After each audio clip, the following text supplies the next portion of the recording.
A disclosure of the potentially sensitive subject matter covered in this episode of Roll Call can be found in the episode description. In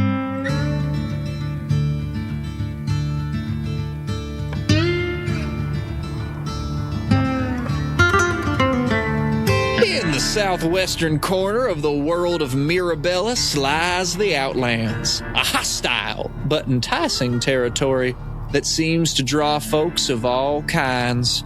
Want to meet a few? Well then, how's about a little roll call? I'm Ben Pimental, and I play Alden Ambergris, a man with as many secrets as coins in his pouch. And pulling the strings as the game master, it's me, JP Coletta. So, let's jump into this Top secret episode of Roll Call. Greetings, everyone, and welcome to a very super secret. I don't even know when people are going to see this. This is being filmed immediately after episode 5. And this will be a super secret conversation that the world won't know about for a while after we filmed it. Yeah. It's just between you and me, Ben. To set the scene, in case I don't know where you are at, where you, the listener, are at right now, but wherever you are in the story, I take you back to the first reveal with Caelen and Alden, as he is so called, in Caelen's workshop. And if you'll recall, Alden just revealed himself in his translucent form. Do you want to go ahead and remind us what this transformation looks like and what your last line was? Yeah. So Alden asked if he could essentially stretch his legs a bit, and then removed his crystalline glasses and his 10-gallon hat, placed them on the nearest table, and slowly, as he took a few steps towards Caelen, his normal visage that everyone would be used to by this point fades. All of his hair seems to disappear. His slightly tanned skin fades to reveal a shimmering opalescent, almost gem-like form. And the only features that he retains are his strong jawline, his blue right eye, hazel left eye, and his mustache.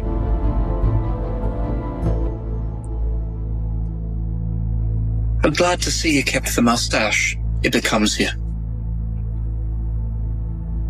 You are the first person who has seen my face in quite a long time.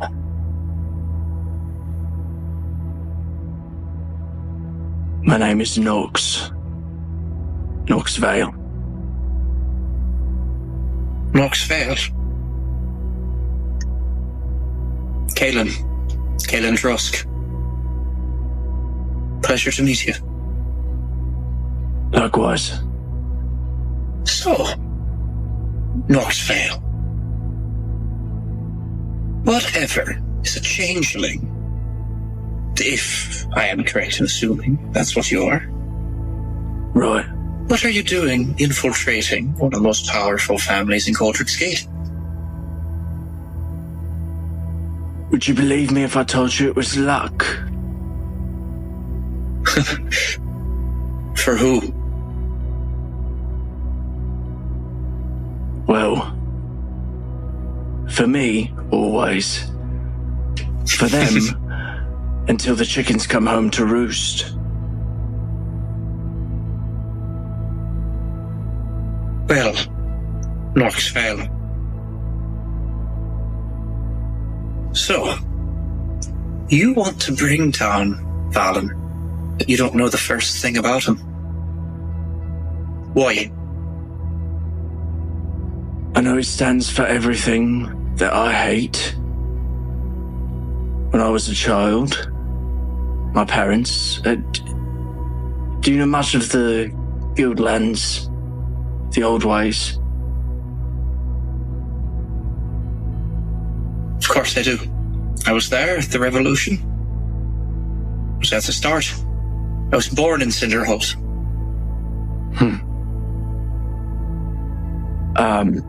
My clan, Clan Vale, after the revolution, after everything went tits up, a lot of us Fae buggered off back where it was safe. Makes sense. Some, for whatever reason, whether they were stubborn, whether they were comfortable, whether they physically were unable to leave, they stayed. And someone had to look after them. And so those changelings that stayed undercover, concealing our true nature, to look after the others, look after those who couldn't or wouldn't leave, were given the name Vale. And so my parents,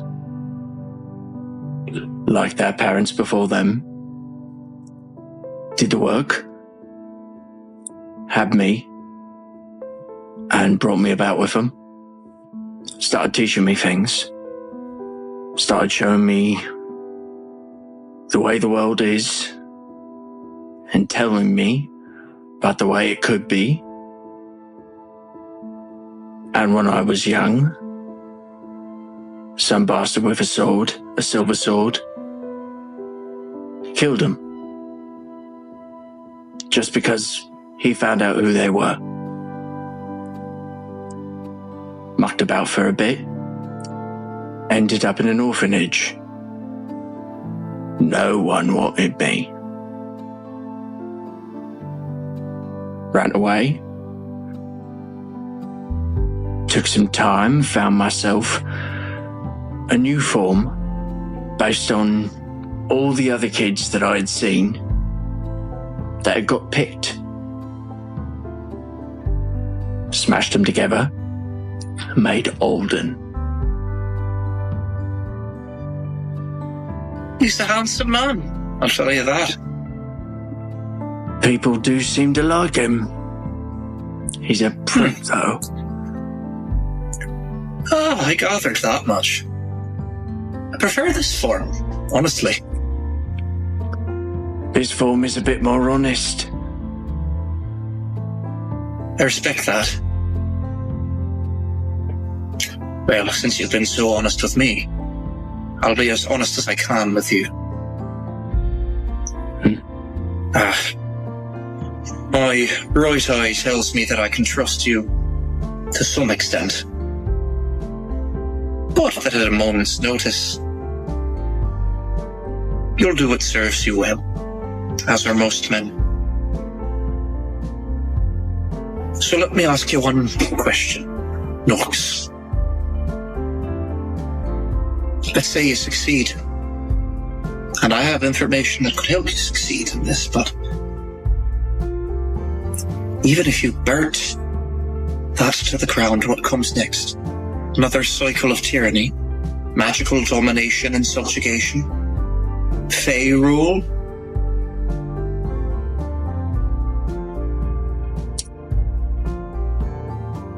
Well, I thought at the least find people who could be trusted, figure out the ways that they could end up in charge at the end of all of it. Because there are people who would fight. There are people who hate it, put up with it because that's the way things are. We tried it once. If they put all their eggs in one basket, like they are with this railroad, and it goes away, maybe that's a good time.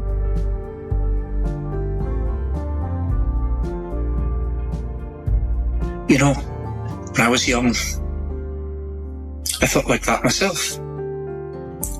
I wouldn't get too far into it, but I was quite involved in the early revolution that gave way to the council, gave way to the guild's rule, gave way eventually to Valen. I gave them technology because I thought it was the young man defending himself against the old man, the peasants against tyranny. But it's all the same. I have watched my inventions heal, and I have watched my inventions kill. I have watched my inventions almost kill me. My son is dead because of them. And now I'm here. I'm here where it's safe, and I am in control of the information. I am in control of the inventions.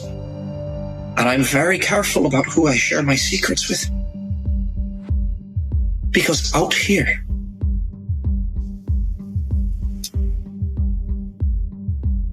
I can protect them like I couldn't do.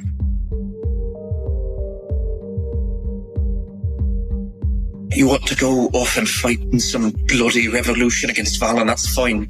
But all you're going to see is the cycle repeated and repeated. But out here, there is no cycle. It never began. And sure, the arcane dominion of the Guildlands and Valen, they all want to sink their teeth into this place. They all want to colonize it. But out here, there's nothing but time. And if you can figure out how to harness the power of the unyielding, as I know you do, you could create a society without weapons, without death, where people coexist, magic and technology. Look, there was a time where I thought I could change the world, but I can't. But I can build a new one.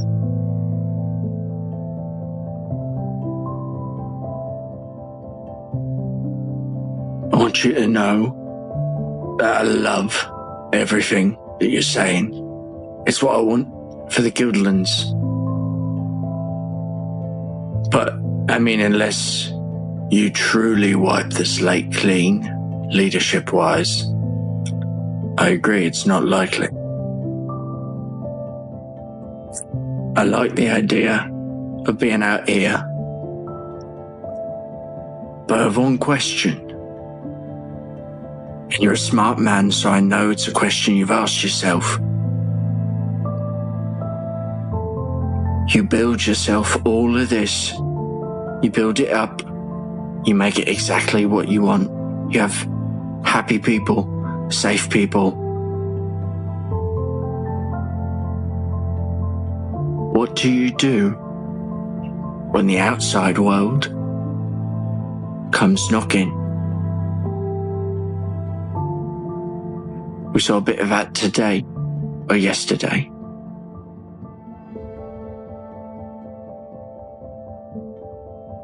I don't know. That is why I've been keeping an eye on Valen from afar. I mean, as far as he's concerned, I'm dead.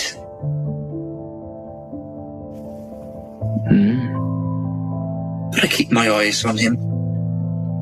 And he goes ahead and he removes one of his gauntlets. And you hear this like of steam. And as he does, and he like pulls up his sleeve, you see that his entire right side of his body, apart from his face, is burnt and singed.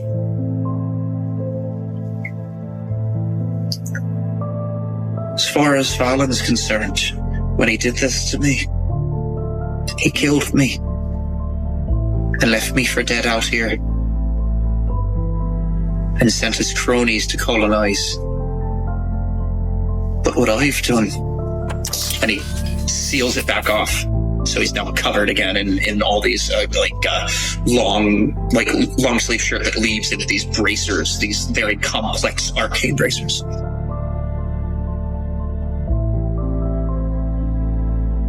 As far as I'm concerned, there are defensive measures besides violence. Look at the wall I built. If I can build something that can keep out the unyielding sun and defend against a Dominion thunderbolt, a lightning bolt, a fireball, if I can build something that can defend against firearms,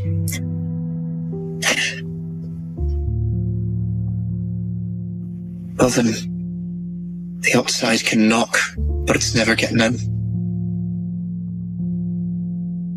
Didn't those people blow their way in?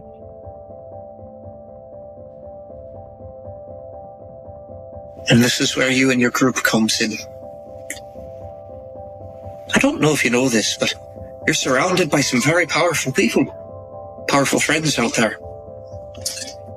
I try not to get excited by power anymore, because power is a dangerous thing in the wrong hands.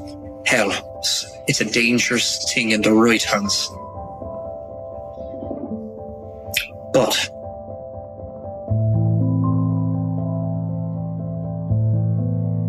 you want to know something about my right eye? Everyone thinks it's the right eye. It's the left that shows me the things that people think I'm seeing. But it's the right eye. The one that you could feel probing.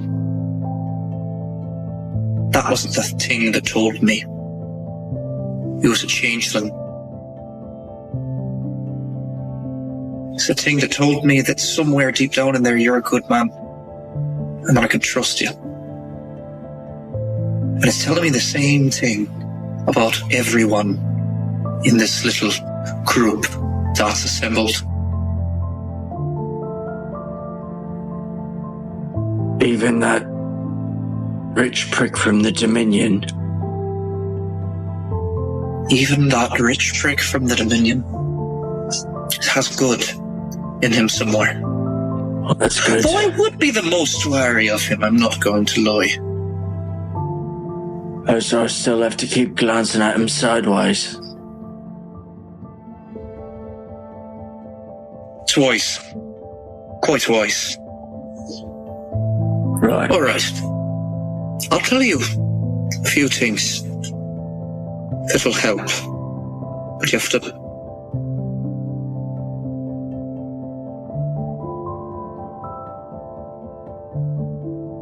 Listen. I'll help you blow that railway to smithereens, but you have to promise me two things. One, no people get hurt. Two, you leave my name out of it. Whatever you want to do beyond the borders of the Outlands, it's your business.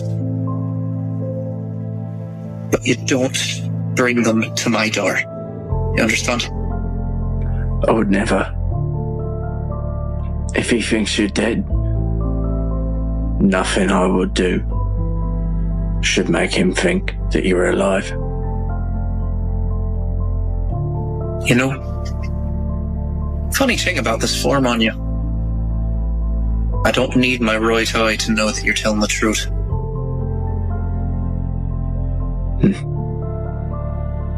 Like I said, it's a bit more honest. Well, what you're after, ROC 19, sun-cracked resin, Venus name, and then sunstone to the arcane dominion. It's a powerful thing. It is literally the power of the unyielding. in crystallized form. You melt it down. You have a power source that will last you centuries. That's why everyone wants it so badly. Now, the thing about it is, it's deeply unstable. I've been able to stabilize the process. Sounds like you think you can. And you don't have a bad brain on you. But I'd say, no offense, if you're functioning off of guild timeline knowledge, you're about 3-4 decades behind my research. So I'm glad I found you.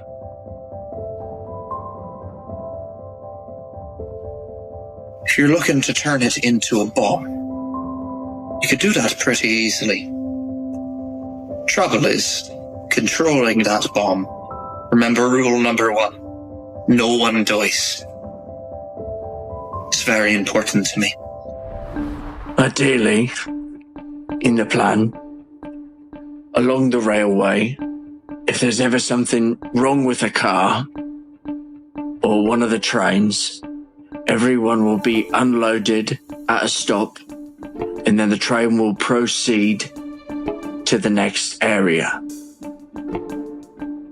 My idea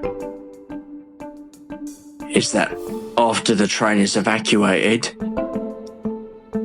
it sits there for a little too long. Guards come over to inspect. The automatons attack the guards. Innocent people run away. Guild people attacking guild people specifically. And knowing them, they won't have the normal ones at the train stations. They are Valen's people. Yes, what's he calling it these days? The inquest? Black inquest? Those poor souls. Fuckers are everywhere.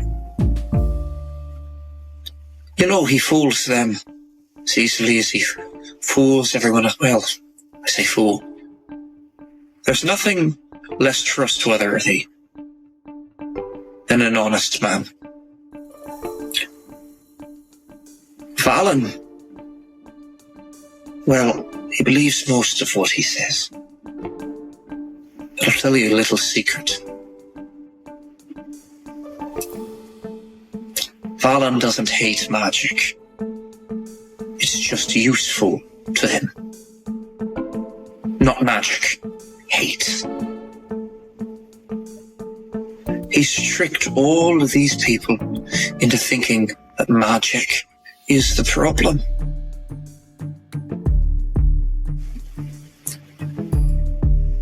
But Valen doesn't think he's doing the wrong thing. Valen doesn't want power for power's sake. That's what makes him so dangerous. Valen, just as much as you or I, thinks he's doing the right thing.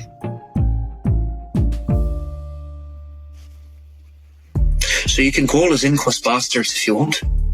Can't blame you, especially after the things they've done. Especially after the things they've done to your people, to my people.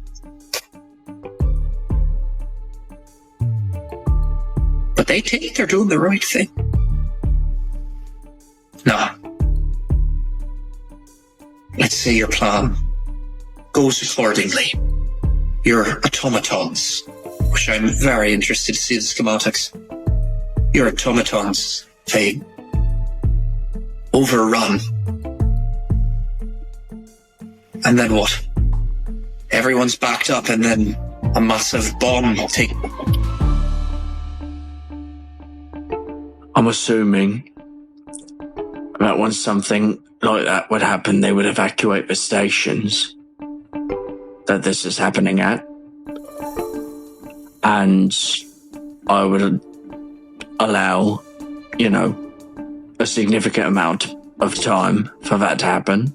Not enough for them to completely eliminate all of the automatons, but there would be one stationed, at least one, where the fuel is, to set it off. Not just destroying the train and the rails that they stand on, but the station's infrastructure. Let me show you something about what you're messing with. And he goes ahead and he presses another button, and this time it flips over not this way, but it flips over side to side. And that machine that was whirring, you'd think that it was going to reveal that power source again, but instead it reveals this circular deck, this like chrome circular piece of metal. And it suddenly begins to, as he waves his hand, minor illusion, a map of the Guildlands. And then you see in 3 dimensions this railway pop up between everything. He says, and let's say that we put a theoretical station here, here, here, here, and of course here in Coldrex Gate. And he goes ahead and shows you the 5 main stations that might be stationed throughout the Guildlands. What you think you're doing is this. And he waves his hand over it, and suddenly you see minor explosions around each of those stations. You're messing with the power of the sun. In reality, what you're talking about is this. And he goes ahead and waves his hand, and suddenly you see those same explosions, except they are 8 times the size and merge in the middle. They practically wipe out the entire Guildlands. That is the plan.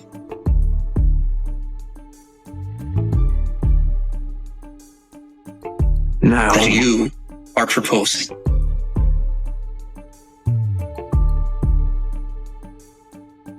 What about, alright, using the pure distilled power of the sun? Not the best idea. What about a different fuel? ROC-12.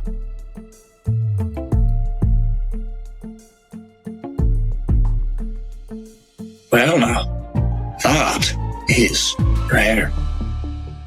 Spell carrying, oi? Right. That was part of my plan to animate them. Now that is scientifically interesting. And he goes ahead and he raises his hand up, and now the illusion has expanded to like a full-size grid. He says, spell carrion. And you suddenly see the minor illusion like whirls itself into a swirling vortex, and then suddenly reappears in the form of a lion with 3 tails and the hooves of a horse and 2 glowing red eyes.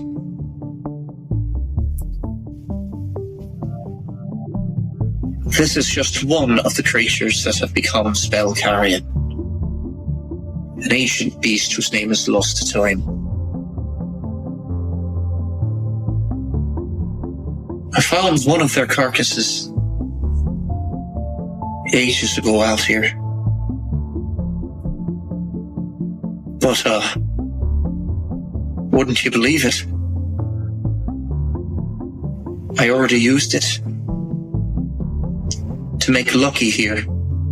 And he goes ahead and snaps his fingers, and suddenly from the ceiling descends this silver chrome like robot with like essentially like a wired face that is built out of the shiniest metal you've ever seen, with these glowing red eyes and seemingly like these black wires between everything connecting the joints. It says, say hello, Lucky. And he just waves his hand. He's not very speech inclined. Haven't worked that part out yet. but fully autonomous. I don't fully understand him yet.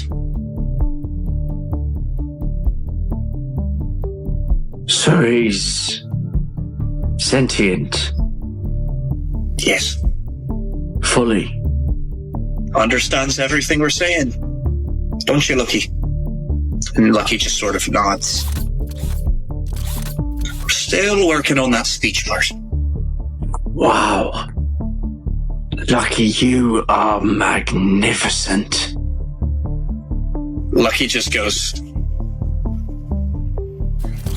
and gives you the okay symbols. He knows. He is quite spectacular. Now, sure. Pardon me. It's all right. So, what do you think about the change in fuel? I know it would be quite the task.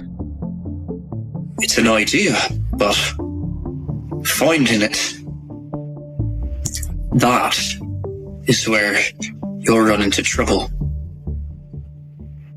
I can tell you where I found the carrion to make Lucky, but it's not exactly an easy place. I barely made it out alive myself. Part of the reasons I don't go out there anymore. You're actually headed that way. The Barren Lakes.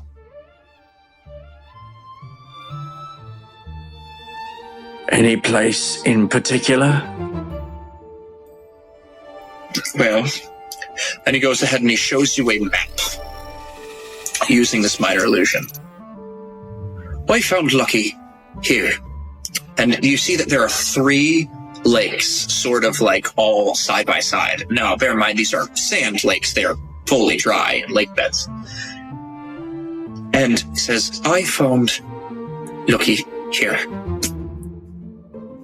Where you're going is here, and he indicates to the southeast by a different lake. You would have to proceed north from there, though where you'd find the rust brands, who knows? Might take you miles the other way, might take you up towards where I found Lucky. All I know is the theory goes that long ago, the beasts that make spell carrion, the pure, magical, necrotic energy that is carried in the first creatures of Mirabellis. Some of them might have been semi-aquatic, if there ever were truly waterless lakes there. And if there were, that's where we assume a lot of the carcasses lie. At least that's why we think we found Lucky here. But gods, here we are talking about spell carrying and ROC 19, power of the sun, power of death. We haven't even talked about the scariest thing yet. Changing fuel is fine. Stopping the railway is fine.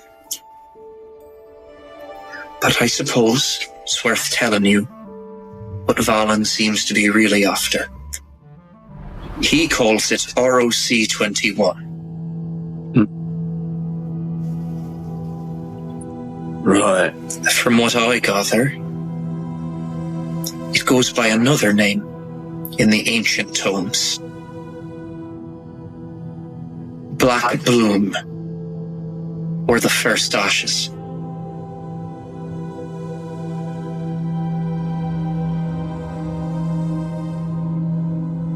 I don't fully understand what it is, but that vial is one of the few things on Earth capable of containing it.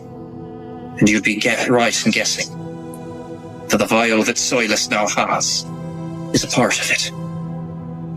Before you ask, yes, I do suspect that some part of Black Bloom is involved in those bombs that penetrated my wall. It's similar, but not exact. Similar effect, anyway. I've never seen anything like it. I don't quite understand what kind of magic it is, if it is magic at all. I wasn't lying when I say I genuinely don't understand the thing in that vial. And that I can't be certain that that is what that bomb is. There are certain similarities. And he pulls out another vial. This is ash from the wall. I do intend on examining it while you're away. I don't think Soilus has anything to do with Valen. At least not that I know.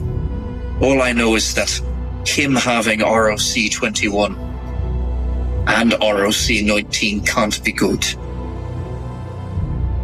I don't know this man. I don't know what he intends to do. I don't know if he intends to sell it. All I know is that Valen is very, very, very interested in Black Bloom. And he's very interested in keeping it a secret.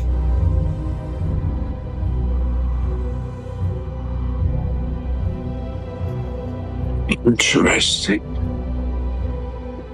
Because you've seen what 19 does, and he points you back to the map and that massive explosion. To my understanding, this is what Bloom does. And he snaps his fingers, and suddenly, emanating from the capital city of Iridium, the world begins to fall away and crumble into ash, encompassing the Guildlands, the Outlands, the Arcane Dominion, and Sanctimara, until Mirabellis is no more. The thing about Black Bloom that I don't understand is it breaks down matter at the atomic level, but it doesn't know where to stop. That's why the runes are so important on the vial to contain it. It seems that the Outland Sun manages to contain Black Bloom, but I don't know what would happen if it were transported out of the sun's rays.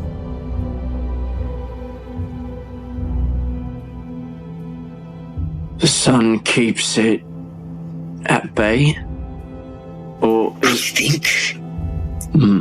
I'm telling you something that scares me more than Valen, more than anything, and that is the sentence, I don't know. And that's terrifying. I do not understand this substance. It does not behave like any other resonant organic compound, or whatever you want to call it. It doesn't follow arcane laws, it doesn't follow divine laws, and it doesn't follow scientific laws. It just consumes. It stops sometimes. But why? I couldn't tell you. It's not consistent. Where did you find it? That particular vial I recovered from the dead tunnels. From a deep channel. Dead tunnels are the mines that no one will go into anymore. There's thought to be, as it said, dead. But I can't help but wonder if Black Bloom has something to do with it. And I can't help but wonder if that's why we're under attack.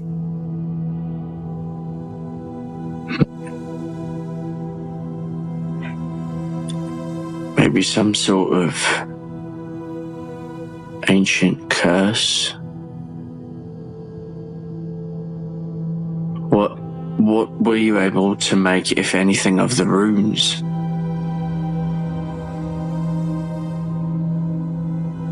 Runes are, me made. Oh. I discerned them from a few, arcanic enchantments. Thing is, they're from very ancient forms of magic that fully I don't understand, honestly. I've studied technology in Cinderhold, and I studied magic in Hexmore and Valentar, capital cities. Of course, before the fall and the Guild's revolution, but unfortunately I don't know much about divine magic. That's why this Father Brian, I was hoping he could shed some light on the situation. But he went out to see what happened at Iron Hook and he's never returned. To be honest, the regulator coil is number 1 with ROC 21. But if you could return Father Brian, if you found any hint, he might be able to help me get an answer. All I was able to glean from him before he left was that the Sanctimarians refer to this black bloom, ROC 21, as the first ashes.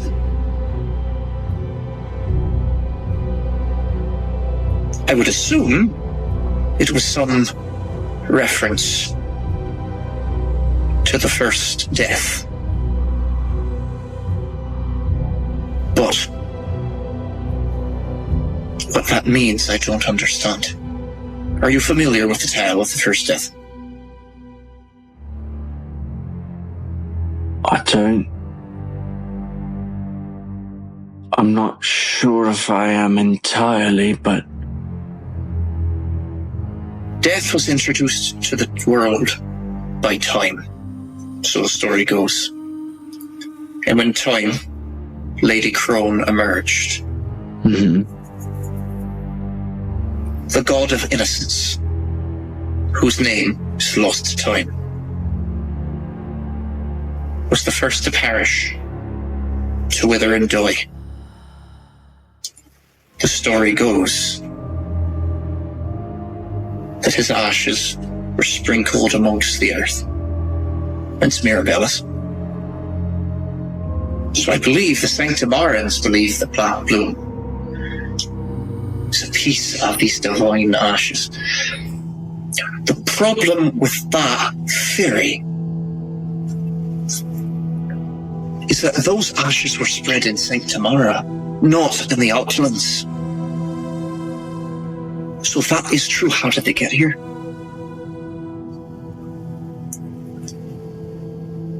Wait, can you say that one more time? I was writing something down. That very last part. I said the ashes were supposed to be spread in Sanctimara.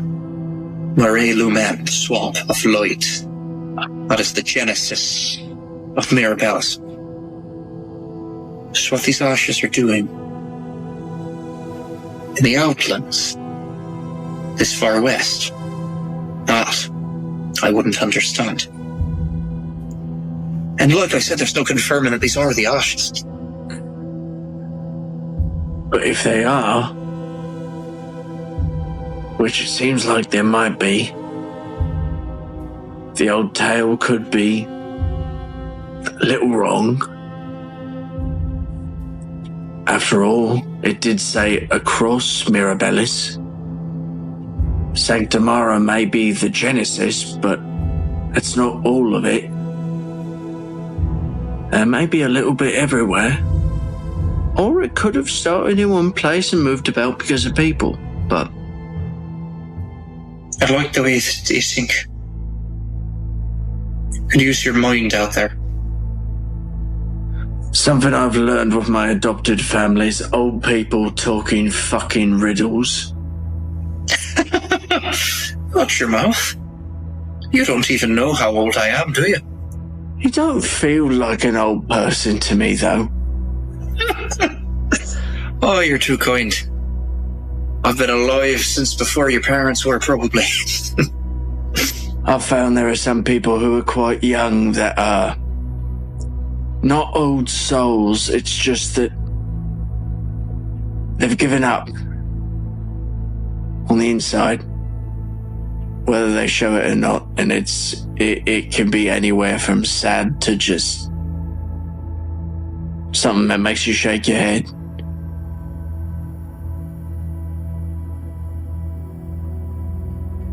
Well, when you've seen as many things as an old person does.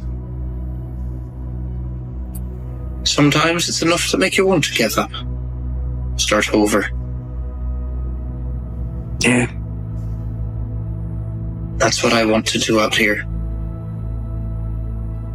Yeah, but you want to make something of it. Help people. That's good. Yeah. A lot more than I could say of people I've seen with much more resources, not as much brains, but enough materials, money. Money is an interesting thing, isn't it? We decided that these metals in the ground were representative of something we call value. And we use it to not just trade commodities, but souls. Yeah. Money and power. Gotta love it. I have little interest in either. But what I do have interest in, and it seems we might be aligned, is in stopping the wholehearted destruction of the entire world. Absolutely. So, here's what I need from you. If you're so inclined, go out there. Find the missing, stolen items. Find out what the Silas wants, why he wants it, and where's it going. If you can bring me spell carrying, I can teach you to make lucky here. I can help your research. And thirdly, bring back Black Bloom. Don't touch it. Don't think about touching it. And possibly most importantly, don't tell another soul about what you've learned tonight. Knowledge is power. These things are dangerous. And as much as I think that there is good in every single person,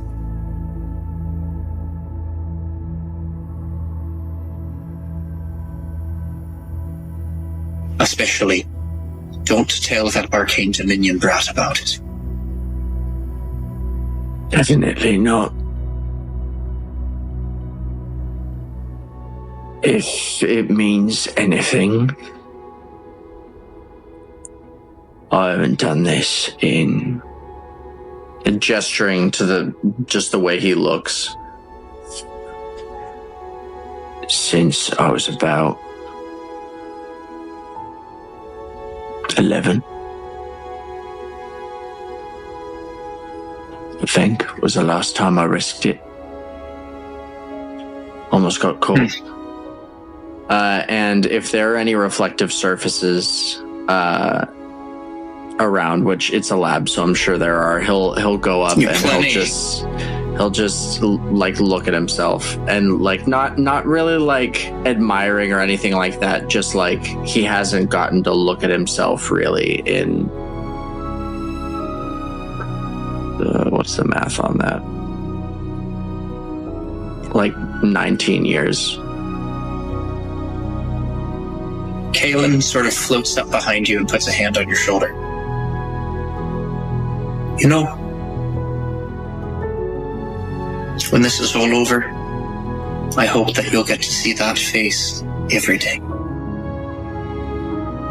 That'd be nice.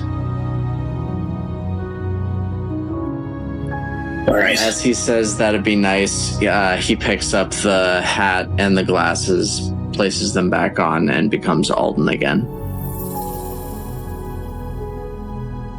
Well, Mr. Ambergris, this has been pleasant and informative, but I believe you've an expedition tomorrow, and perhaps some rest is in order.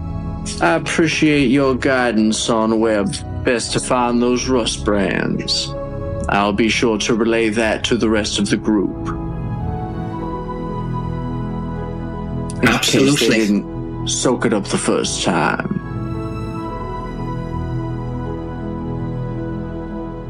Thank you. Alden. Yes. Do you mind doing me one more personal favor? Name it. Look after Kaya. Don't let anything bad happen to her. Of course.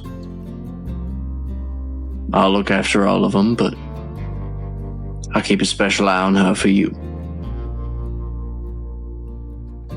She seems like a good kid. Oh, she is.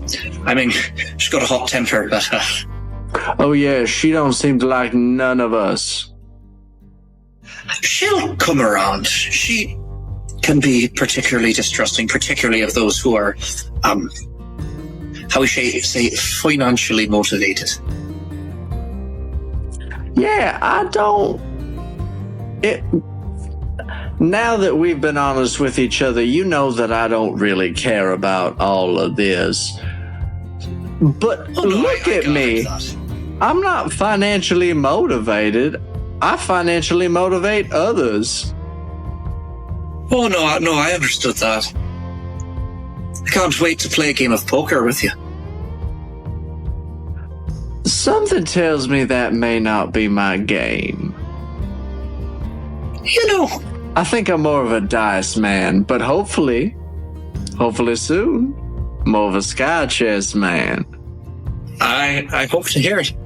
Really, do give that book a read. I think you'll find it enlightening in more ways than one. I'm intrigued. Might just start reading as I doze off to bed, unless it keeps me up. Oh, it's a real page turner. Good night, Mr. Vale. And still maintaining his visage, he will wink his blue eye and just say, Caelen.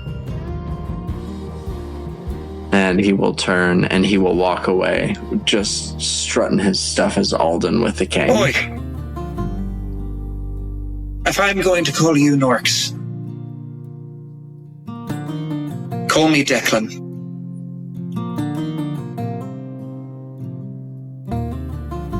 All right, Declan.